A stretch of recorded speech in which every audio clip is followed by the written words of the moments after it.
Como siempre digo, en los videos resúmenes se escapan muchos detalles que solamente leyendo el libro se entenderán. Una de las grandes lecciones que ofrece Historia del Pensamiento Económico de Rothbard es que la historia no es lineal, a veces se desarrolla en forma de zigzag. Esto se comprenderá mejor cuando tratemos de la escuela escolástica del Salamanca y la elaboración de la teoría subjetiva del valor, en contraposición con la teoría valor-trabajo desarrollada por Karl Marx. Y habiéndose perdido los avances teóricos de la teoría subjetiva del valor, y es que, como dijo Rothbard, no cabe por tanto en absoluto presuponer que en economía lo primero que se pensó fue peor que lo que le siguió, ni que todo economista con fama ha aportado su granito de arena al desarrollo de la disciplina. Es hasta muy probable que la economía, en lugar de ser un edificio siempre en progreso a cuya construcción cada cual ha contribuido con su aportación, pueda haber y de hecho haya procedido de manera aberrante, incluso a modo de zigzag, con falacias sistemáticas aparecidas más bien tardíamente que hayan desplazado del todo paradigmas anteriores mucho más adecuados, redirigiendo así el pensamiento económico por una vía degenerativa, totalmente errónea e incluso trágica. Para cualquier periodo considerado, el recorrido absoluto descrito por la economía puede haber sido tanto ascendente como descendente.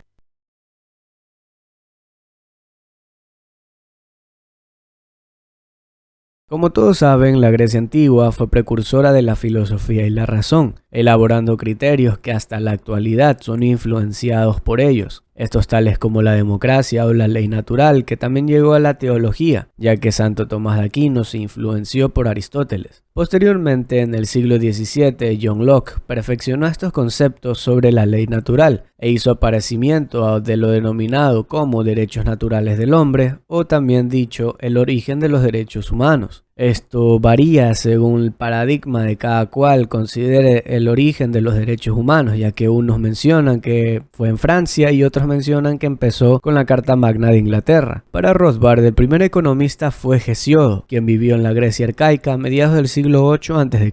En ese entonces la economía no era el concepto actual que todos conocen sobre teorías macroeconómicas o microeconómicas, cicloeconómicos y demás. En ese tiempo la economía se encontraba reducida a una administración doméstica. La importancia de Hesíodo radica en que fue uno de los primeros pensadores en observar consecuencias económicas como la escasez. De hecho, Hesíodo era un poeta y en su poema llamado De los trabajos y los días, narra de cómo el hombre se encuentra con recursos limitados, siendo uno de los primeros observadores de la escasez de los recursos, una observación netamente económica. Posterior a Hesíodo está Pitágoras, autor presocrático entre los siglos VI y V a.C.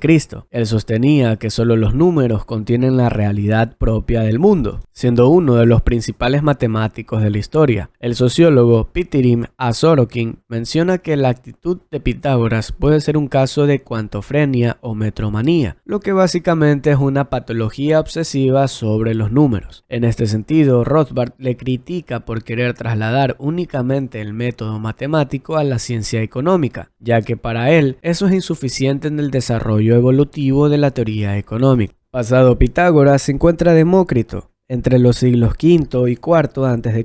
Para Rothbard, la importancia de Demócrito se encuentra en ser fundador de la teoría subjetiva del valor. Para Demócrito, la misma cosa puede ser buena y verdadera para todos los hombres, pero lo placentero difiere de uno a otro. También tuvo elementos sobre la preferencia temporal, lo que los austríacos tratan al estudiar el interés. Básicamente, la preferencia temporal es la preferencia por consumir bienes presentes que ahorrarlos y consumirlos luego. Una alta preferencia temporal deviene en un gasto por bienes presentes, lo cual reduce la tasa de interés. Lo contrario a esto es una baja preferencia temporal, que deviene en un atesoramiento incrementado, lo cual genera altas tasas de intereses. Demócrito también consideraba que la propiedad privada era superior a la propiedad colectiva o común. Luego aparece Platón, quien a palabras de Karl Popper era comunista, y esto lo refuerza Rothbard, pero comunista en un sentido aristocrático. Para Platón, lo mejor que le puede ocurrir a la polis es que los filósofos sean aquellos que tomen las decisiones o manden una nación, lo que él denominó como el filósofo rey. Dentro de esta oligarquía, todos los bienes son comunes entre ellos y por lo tanto no existe propiedad privada, esto inclusive en mujeres y niños. Pero en su sentido económico fue el primero en exponer la división del trabajo. como todos sabemos, es un pilar fundamental del capitalismo. En la República, Platón hace decir a Sócrates que la especialización nace de que no todos son iguales, sino que hay una gran diversidad de naturalezas entre nosotros que se adapta a las diferentes ocupaciones. En cuanto a teoría monetaria, Platón veía que el uso generalizado del oro y la plata a nivel internacional generaba problemas de control monetario dentro del país, por lo que él promulgó por una suerte de patrón fiduciario estatal para el manejo autónomo de la nación sobre la política monetaria. Por otra parte, aunque no tan diferente, se encontraba Aristóteles, quien criticó fuertemente la doctrina comunista de Platón, diciendo que la propiedad comunal iría en contra de la naturaleza de la humanidad y que limitaría las ventajas del intercambio libre. Una característica compartida entre Platón y Aristóteles era ser reacios al dinamismo de la sociedad. Tenían una sensación de control estático, y es aquí donde se parece mucho a Platón.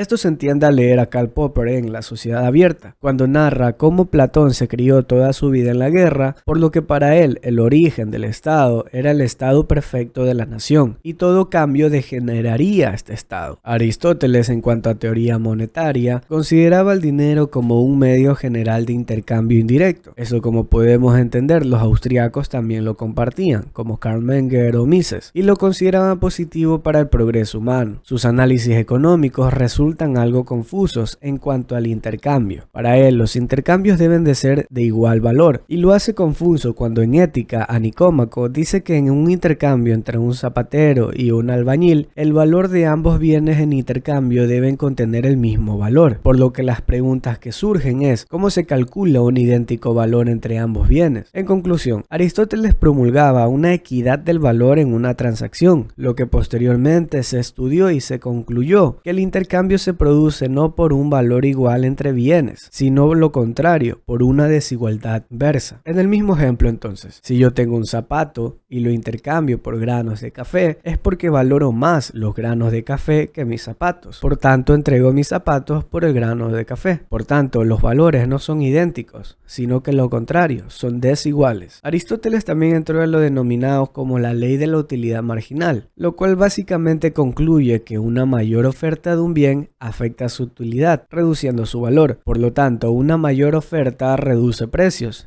y lo contrario aumenta los precios.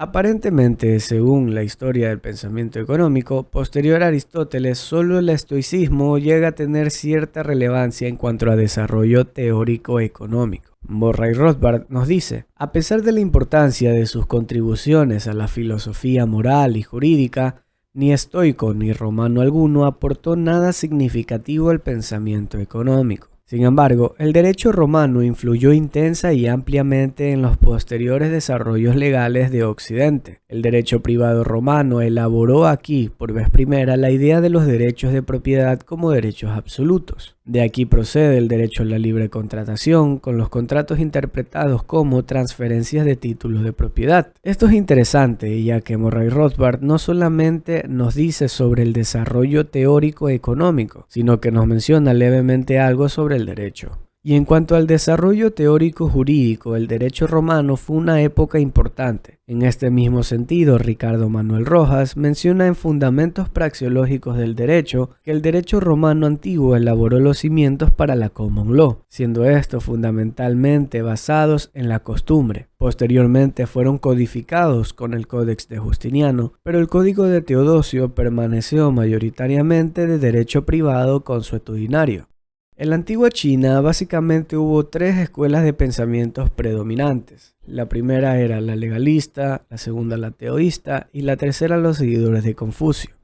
La escuela legalista, precursora por Shang Yang en el siglo IV a.C., buscaba primordialmente aumentar el poder del monarca. En consecuencia buscaba incrementar el poder estatal, contrario a lo que sería el confucianismo, su principal enemigo intelectual. Por otra parte, radicalmente contraria, los taoístas, quienes son considerados como los primeros libertarios del mundo, promulgaban por una limitación o anulación total del Estado. Lao Tse en el siglo VII a.C., quien fuera un detractor principal contra el Estado, más que nada en el tema de la imposición fiscal y en el tema de la guerra, consideraba que el individuo es el que debe ser juicioso y que se debe mantener inactivo para que todo deba acomodarse. Esto es interesante ya que puede relacionarse un poco como un desarrollo sobre el orden espontáneo. Chuang-Tze fue el discípulo de Lao Tse, pero él fue mucho más radical, siendo así el primer anarquista en la historia. Él fue quien elaboró un poco con más detalle la idea del orden espontáneo, idea tratada mucho por Friedrich Hayek y Proudhon. Chuang-Tze dijo: "El buen orden resulta espontáneamente cuando se dejan las cosas a sí mismas". Le sigue otro pensador anarquista llamado Qin Yen, seguidor de las ideas anarquistas de Chuang-Tze, quien desarrolló estudios sobre psicología política y que dio paso a Su Man-Chien entre los siglos II y I a.C., quien fuera el mayor de los taoístas en tratar asuntos económicos como los mercados libres, la función empresarial y teoría monetaria, diciendo que el gobierno es el principal causante de la devaluación de la moneda, encareciendo los precios. Por último, se encuentran los seguidores de Confucio, cuyo nombre real era Chiu Chun-ning. Básicamente, esta escuela se ubicaba intermedio entre los taoístas y los legalistas. Promulgaba por un estado educado cuyos gobernantes sean filósofos, muy parecido a la idea del filósofo rey de Platón. Por tanto, esta escuela no se encontraba totalmente en contra de los legalistas. Este es el primer episodio sobre historia del pensamiento económico. Si el video te gustó, estaría muy bueno que lo compartas y asimismo te suscribas a mi canal. Seguiré subiendo más historia y en el siguiente video hablaré de los escolásticos, la Edad Media, la prohibición por la usura y demás desarrollos económicos realizados por los escolásticos españoles como los que fueron de la Escuela de Salamanca.